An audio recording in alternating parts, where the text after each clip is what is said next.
In the last lesson, we designed our nav menu for desktop screens. In this lesson, we're going to continue styling the nav by learning how to design the mobile menu. Honestly, at the moment, the mobile menu feature in Bricks ain't all that good. However, I know that a proper fully featured mobile menu builder is next up on the roadmap. And what's there at the moment does the job, just for now. But there are a few little quirks of building mobile menus that you need to know about because some of this stuff drove me crazy at first. Let's get this done. Remember, in the last lesson, we set the mobile menu toggle to appear at tablet size and smaller. Well, when I first designed a mobile menu with Bricks, I first switched to edit the same responsive screen size that I'd set here.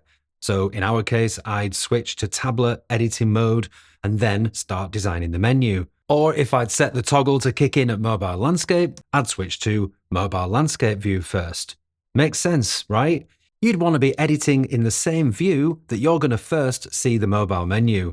However, now what I do is temporarily stay in desktop view and also temporarily switch the mobile menu toggle to always, meaning always show the mobile toggle, even at desktop.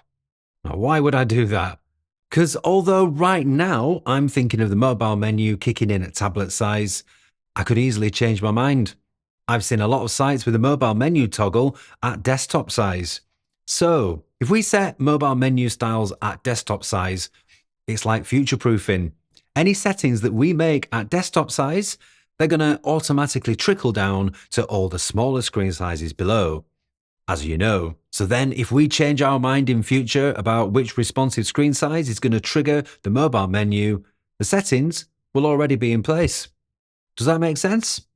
It will by the end of this lesson, don't worry. So again, temporarily with the mobile menu set to always so that we can actually see the toggle in desktop mode. Up there in the top right of the page, you actually activate the mobile menu to style it by clicking the mobile menu tab here. But now your only option is a slide out menu from either the left or the right.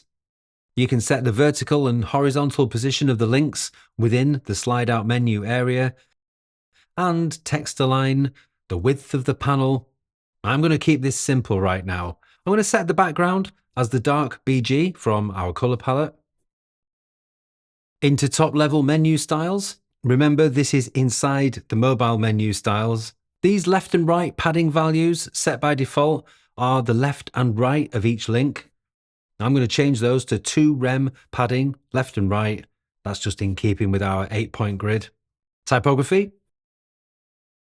uppercase and 600 weight. That's consistent with our main nav. Now look over at the mobile menu on the right. One thing that took me a little while to figure out, so you don't have to, is where the big gap between these menu items is coming from. You might think it's margin or padding, but no. It's actually line height in the typography styles.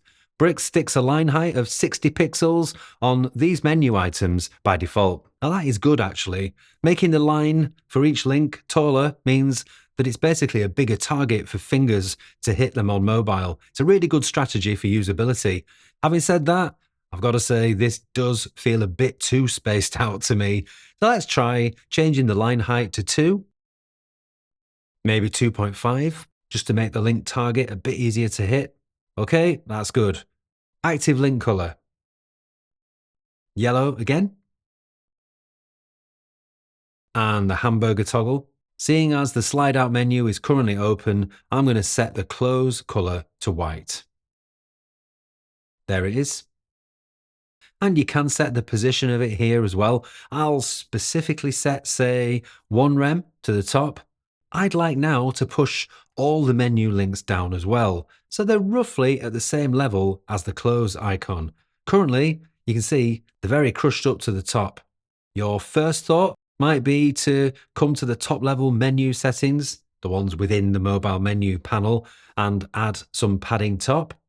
Nope, that's adding padding top to each item, not the entire list. So I'll undo that. So then you might be thinking, well, what about in the layout settings in the style tab? Can't we just add top margin or top padding there? Well, let's try. And no, again, that shifts the toggle icon itself, which we don't want. All right, I'll spare you the suspense. I can tell you that right now, this does require a bit of CSS code. It's easy enough though, and the code snippet you're going to need is below the video. We're still in the nav menu style tab, so scroll down to CSS and paste in the code. What this is doing is setting a margin top of 1.5 rem on the mobile menu itself, not the toggle, it's the actual menu inside the slide out panel. You can experiment and set that to whatever you like, but with that set, let's check this out. Back to the content tab and back into mobile menu. Yeah, I know that this is a clunky process at the moment. But anyway, that looks much better. Then for styling the hamburger toggle itself, we have to close the slide out panel to actually see it. You can't do that up here on the page because the close icon doesn't work in the editor. To close the panel, you do the same as when you opened it. Yep, click the mobile menu panel again. So the hamburger toggle is currently set to our body text color, so we can't really see it. I want the toggle icon to be white. This is a bit of a design flaw, but we have to now go back into the mobile menu again, thus losing the toggle on the canvas. Anyway, I'll set it to white and also toggle width to 2 rem as well. Close the mobile menu. Actually, let's go 1.5 rem. And that's better. Again, your options in the mobile menu builder right now are pretty slim, but a much better builder is coming very soon. All right, let's quickly whiz through the different responsive breakpoints. Tablet, mobile landscape, mobile portrait. Yep, that all looks great. And finally, we now need to switch mobile menu toggle back to tablet. We're in desktop mode, so that brings our desktop menu back, as you'd expect. Now switch to tablet mode.